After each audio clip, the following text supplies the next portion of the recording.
Is this the best bushcraft and survival pack under $100? Let's find out.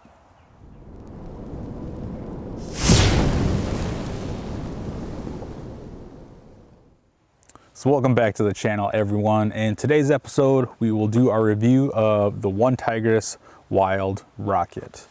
Now, I picked this back up in July. It was either early or mid-July when I was putting together the gear list for the Fieldcraft Basics video series. I wanted to find a pack that was sub $100 and offered me enough space and layout of pockets, versatility and durability of materials that I was looking for that kind of do-it-all pack. So let's run through some of the specs and the materials that this is made out of. I'm not going to run through and say, hey, this is this dimension, that dimension. I don't necessarily find a lot of value in review videos that do that myself. I'm more focused on the performance, kind of how it operates type of thing. But the things I want to highlight are the materials it's made out of. According to Onetigris, this is made out of a 500D Cordura nylon. I didn't notice any Cordura tags on the pack itself, so I can't say definitively, but according to their specs, it is. It does have YKK zips, and that's always a big thing that I look for. Not necessarily have to be YKK, but very high quality zippers on a pack. And then the buckles themselves are the UTX Duraflex buckles, so going to be very rugged, hold up to a lot of abuse before breaking. Now, the thing we always have to caveat when we're talking about materials of a pack, how it's going to perform when we're out there using it. We aren't out there dragging our pack behind a truck. We're not unnecessarily tossing it around, just abusing it. You know, there is something to say for that durability, but I'm more concerned with, okay, how does this hold up as I'm using it? You know, I get to camp, set it down, pick it up, put it back on, go forth, go on. Those are the things that are more important for me. When we look on the back here, we do have some air channels with some foam padding. It's pretty stiff, but I've never found it to be uncomfortable when I'm out hiking around. You know, the shoulder straps are nice and padded. I'll get a closer shot in here in a second, but I've never felt like these were overly padded or too stiff to where they were uncomfortable on the trail. So I just wanted to get a closer shot here so you can kind of see what this padding looked like. The padding on the shoulder straps. Like I said, I've put on at least 20-25 miles on this, and these pads aren't breaking down on me. And I've been carrying this around. Right now, I think we're probably right around 30 pounds, but that's kind of the normal weight that I've been carrying around with the kit I have in here, plus my camera gear and water. So I have the Wild Rocket on, basically how I would run this if I wasn't carrying my belt pack today. Have the shoulder straps set exactly where I would want them, my sternum strap, keeping those in place, and then the hip belt helping kind of take some of the load off of my shoulders. In all honesty, I carry this the majority of the time shoulder carry, meaning I don't use the belt, but this pack design works pretty well with my body frame. Now, when you're shopping, not only for the Wild Rocket or any other pack, take into consideration your build. Are you more broadly built like myself, or are you a little bit more slim? Based on the pack design and brand, it might work for you, it might not work for you. So take that into consideration when you're shopping for a pack. The Wild Rocket is not an adjustable pack, so you aren't going to be able to adjust for your torso length. Now, I have about an 18-inch long torso, so most packs fit me pretty well. I can't say I've ever had a significant issue with any pack, but if you find yourself kind of shorter on the torso length or a lot longer, this pack may or may not work for you because of that non-adjustability. With that being said, if you shoulder carry it, meaning you run it without the belt on, you could get away with this pack I wouldn't go on a long-term hike unless my entire kit weighed max of 25, maybe 20 pounds. What you're gonna run into if you carry it like this for an extended period is a lot of shoulder fatigue, and you're not gonna have a way to use this belt if your torso is too long or too short, because this is gonna either come down too low or come up too high where it's right across your belly and making it pretty much useless. So let's do a rundown of the outside of the pack. Now, before we get too far off into that, with the belt, you're gonna have a single buckle in the front, and then the strapping will run off to 2 slide buckles here. So you're gonna wanna pull each one on the according side to tighten that evenly. And then you do have some MOLLE webbing along the belt. I can't necessarily say that I have anything that I mount to that on a regular basis, but you could put something like an IFAK, a holster of some sort. And then you do have a tensioning strap here, so you can kind of keep everything nice and snug to your body.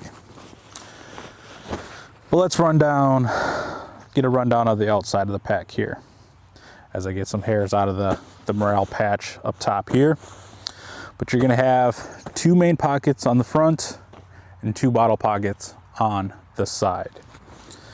This top pocket right along the zipper, you do have some pull tabs. So if you're zippering this open or shut, you can hold onto those as you're pulling them, kind of an anchoring point. We'll come back to these front pockets, try to get a good angle on those. On the side here, take out my hatchet. You do have a loop up top here. So as you've seen, I had my hatchet ran through there, and then there's a pocket along the back side of these side pockets where you can run any kind of tools down. The bottom is open, so keep that in mind. If you are shoving something down there, it does have the possibility of going out through the bottom. You do have 3 rows of MOLLE up top here. Again, there's not a whole lot that I would mount up here. Again, maybe an IFAK, some sort of utility pouch, if there's stuff that I wanted to get to on the quick. You have a buckled pocket here with a cinch cord, and that lets you get into this side pocket. Just have my canteen and canteen cup in there right now, and that's all I have in this side pocket right now. But this almost goes all the way up to my elbow, so tons of room in here. The one thing I will say with these side pockets, because of how the top is stitched with the cordage, it is a little snug to get some things in and out, but it's entirely manageable. The other thing you want to take into account is if you have something on the back side, that will impact the interior storage that you have in these side pockets. So we have the same setup on the other side, that buckled pocket with the cinch cord, and I just have another water bottle and cup on this side. On the hike out here with, let me pull this out of here quick. As you can see, it can get caught up because there's a little lip how it's stitched. But even with that bottle and cup in the side here, I'm able to run my tripod down the back side and keep it nice and snug to the pack and close to my back. Now, on the sides, you'll have these buckles with the strap. Let me get the other side done here. And that will unfold this top lid. The other thing with this top lid is you do have a quick access pocket up here. So if there's anything you wanted to get to, you can easily roll the top down and keep that easily accessible. So before we dive into these 2 front pockets here, right along the bottom, you do have 2 straps. So you can undo these, run a sleeping pad, bedroll, whatever you want to carry along the bottom. But on the front of the pack here, or back of the pack, however you want to look at it, you have these 2 zippered pockets. Now, depth wise, goes from probably about the tip of my middle finger to just above my wrist, and then probably about 2 hand widths wide. Now, the thing with these pockets, this top one has 2 mesh pockets with some stretchiness on the top of those, some elastic. But the thing you want to be careful with is if you load up these mesh pockets on the inside, they will protrude into the space in front of that pack or pouch. On the bottom, and hopefully I can get this open enough, has those 2 same mesh pockets, but there's also a third kind of sleeve on the back side. So if you had documents, maps, anything like that, you could slide that down in that compartment. Honestly, I don't use those internal pockets a whole lot. I just kind of stuff everything in these pockets. The one change I would make with these pockets would be to put some sort of bellowing on the edges here, because what that's going to allow you to do, and I hope you see this Onetigris, if you make that bellowing on there, when you pack these out, it'll allow these to protrude out a little bit more, giving you a little bit more accessibility to those pockets. So I just removed everything from the pack, have it all off to the side here. You'll see that in a minute. But this roll top does have some Velcro, so when you roll this up, it'll be nice and secure for you. But the inside, let me get this open here, is just a big, essentially just a big bucket, really. There's no kind of internal storage. There is, let me get the roll down here, 2 tabs up top here. So if you want to run a water bladder of some sort, you have those, and you do have the little sleeve here. That's about the extent of any kind of internal storage in the main compartment. Let me get this rolled down here. On the back side, you do have this Velcro closure. Rip this open here. And on the inside, there is a plastic frame. I wouldn't probably ever remove that because it just gives you a little bit more structure depending on how much weight you're carrying. But that little bit of added structure just makes everything carry a little bit more comfortably. So everything laid out here is what I'm currently carrying in the Wild Rocket. Like I said, everything included here, including my camera equipment, I'm hovering right around 30 pounds in total weight once we add water. Dry weight, I'm right at 25 pounds. So although we are carrying a 45-liter pack, it carries everything very, very efficiently. So my final thoughts on the Onetigris Wild Rocket. For a 45-liter pack made of 500D Cordura that you can get for under $100 is really hard to beat, in my opinion. Now, everything from Onetigris, to the best of my belief, I haven't checked every single product, but it all comes from China.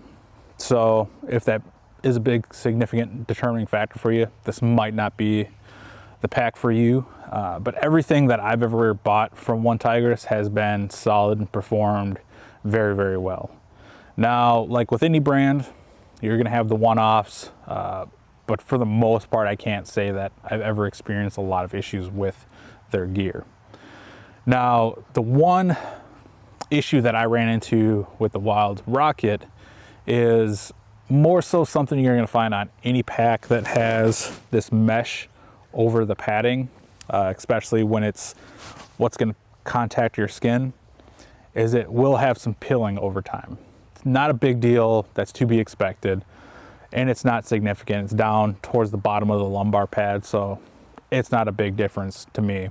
Where that only really comes into play is if you ever resell it, but whether you do that or not, I can't say.